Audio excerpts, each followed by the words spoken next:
Um, so something that it's not on my piece of paper, but was inspired. Oh, hey, George.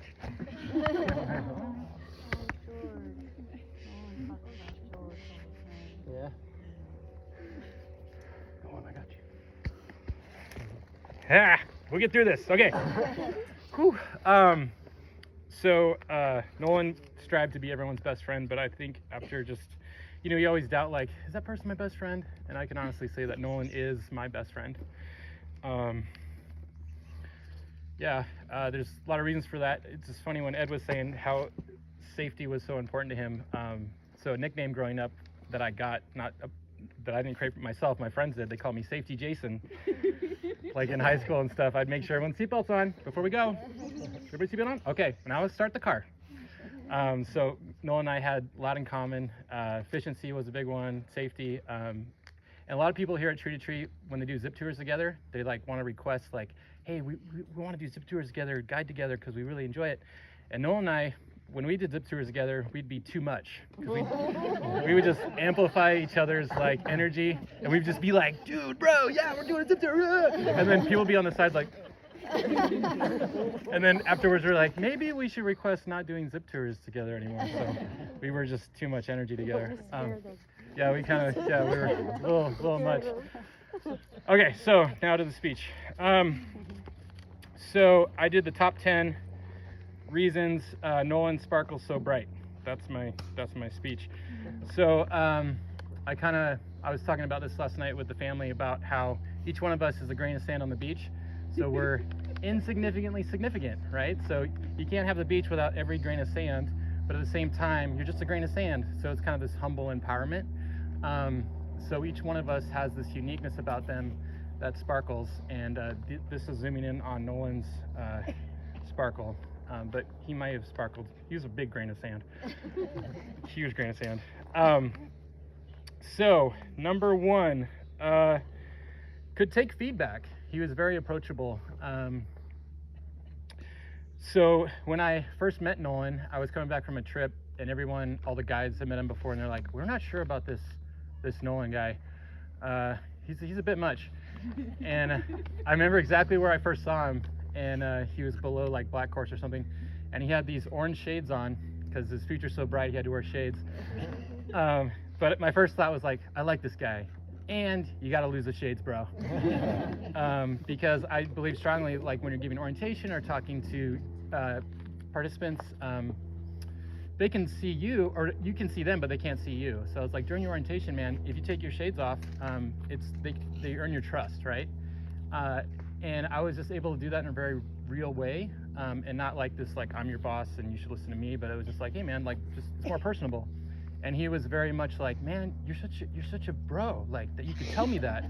How hard was that for you to tell me? I was like, not hard at all, man. So he was just really good at like wanting to learn and grow and take feedback. So that's number one. Number two, he was a genuine helper, right? So Caitlin was going through a divorce.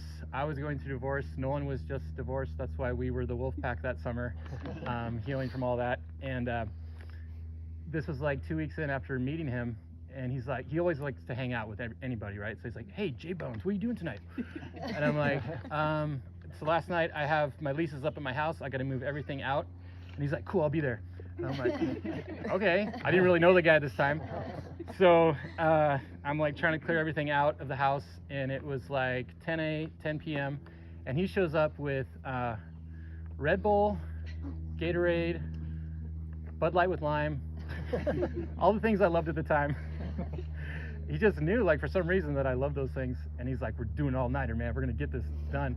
And he just was there ready to help me. And we literally were, till the sun came up, and there was some broken furniture. We're like, what do we do with this? We started burning it. And the person was coming in that owned the place was driving in, and we're like literally burning the last thing. And we're just like, all right, let's go. So he was just there to the end. So genuine helper. So three, he had a way of bringing out your inner child. So you all know that I love to dance, but that was because of Nolan, really. He really brought that out of me. I had a lot of self-doubt, like, about dance. Like, I don't know, this is weird, this is awkward. But then after we'd spend time at McMinimans, we'd go just hang out downtown, and we ended up at Jade Palace dive bar, and we were the only ones there, and there was some dance music on, and it's like we were just being silly little kids, hey, dancing around, and then this group of college kids came in, and we're like, oh, whatever, and we just kept dancing, being little kids, and then this guy came up to us, he's like, man, you white boys can dance, and we're like, don't worry, he was white. So weird. No, he was black. And we were like, if he says we can dance, we might be good dancers. And then that kind of like catalyst into like, now I dance all the time. But you got to build that confidence, right? So anyway, what are we on? Was that 2 or? Oh, 4. Thank you. I can do this. Okay. Work ethic. Where's Ed? Yeah, work ethic. So yeah, when he clocked in, he'd rock it, and we were building the racing zips, and Jared and Molly were living at the house at the time, and we'd work till like 5 p.m. when Jared was getting home, and he'd drive up to the house and roll down the window and say, oh, half day, huh? And we're like, oh man, we're not working hard enough. And then a week went by, and he did the same thing, oh, half day, huh? We're like, man, and so we work harder and harder and harder, and then we realized, wait a second, this is East Coast humor. He's giving us a compliment because he was just so impressed how much we were getting done. Yeah, Julie. Yep. So, and then number 5, other needs before his own. Yeah. So we lived in, we call it our little apartment beside the shop. There's a little guide room. And you can visit that place later if you want. He actually painted a mural. It's like this big sun thing. It's really cool. But we lived in this little place, and it was our little apartment. And there was a nice bed on the ground with like a blow-up mattress, and there was a little couch that was hard to like sleep in. It was bad for your back. And we were working so hard at the time that we would actually fight over who got the nicer bed, as in the other person gets a nicer bed, because we were both like, no, you deserve more than I do. And one night, it was like 10 p.m., and we were yelling at the top of our lungs, like, no, you get the nicer bed. Finally, he won. He gave me the nicer bed. And then the next day, Molly's like, what were you guys fighting about last night? She actually heard us at the house, to the shop. They're like, yeah, we're fighting over who got the nicer bed. Yeah, so, yeah, needs before himself, for sure. Okay, number 6, genuine charm. So we would stay at McMinimum's a lot. And we'd always try to get a room. And so I was in there first before Nolan arrived. And I'm like, you guys have any rooms available? And they're like, no, we're all booked up. I'm like, okay. So I go sit down, and then Nolan gets there. I'm like, Nolan, do your thing. He knew exactly what I meant. So he went up there, did his Nolan thing, came back. He's like, I got his bunk beds half off. So, genuine charm. 7, he was very present with anybody who was around. Quality time was a big thing for him. So every day after work, we called this decompression chamber. So we'd go to McMinimum's, always, and sit in a car, whatever vehicle, and light sage and drink a little wine pregame. And we'd spend about an hour just being ourselves. And yeah, he would just really take in and listen to me. I know a lot of times we think Nolan's just always talking, but he was a really good listener. And I think he listened so deep that he was ahead of us, and he was just talking before we could say more. He's like, no, he's hearing us, but he's so excited about, yeah, you guys understand. Number 8, willing to learn. Yeah, so there was one day when I was doing orientation at Tree to Tree on the left side, and he was doing one on the right side, and I was using the good learning motto. At Tree to Tree, we talk about, like, we make mistakes, and we have 3 choices. We can be like, oh, blame ourselves, like I screwed up, or blame somebody else, like you blew it. Or the third choice is, good learning, you just learned from your mistake, that's awesome, keep going. So we try to implement that in our orientations. And Nolan didn't know that at the time, and he's like, man, I really needed to hear that at the time, like, because he's going through self-doubt and all this kind of thing. So he was always willing to just learn from his mistakes and not get down on himself, but be like, okay, how can I make this better? And that was an inspiration for sure.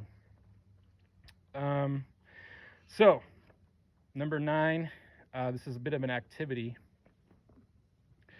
So, Nolan believed in each person he was around. He could see your full potential. And he was so motivational and inspiring. I remember we built the treetop drop 65-foot step off, and Marissa, where you at?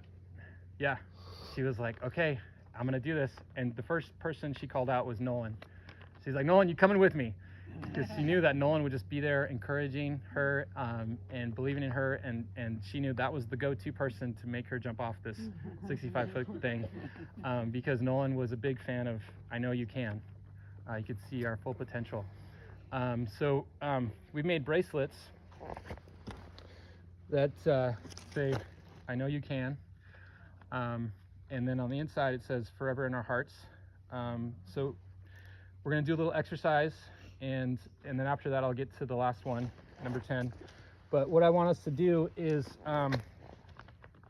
think about something in your life currently that you're struggling with, a self-doubt, a challenge, could be anything, and just picture Nolan telling you,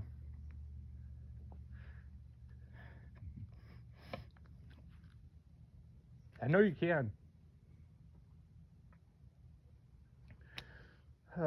And then once you have that, you can pick a bracelet. We have different colors, black, gold, yellow. I'll put them kind of in the middle. And then once you've done that, then I'll get to the last one.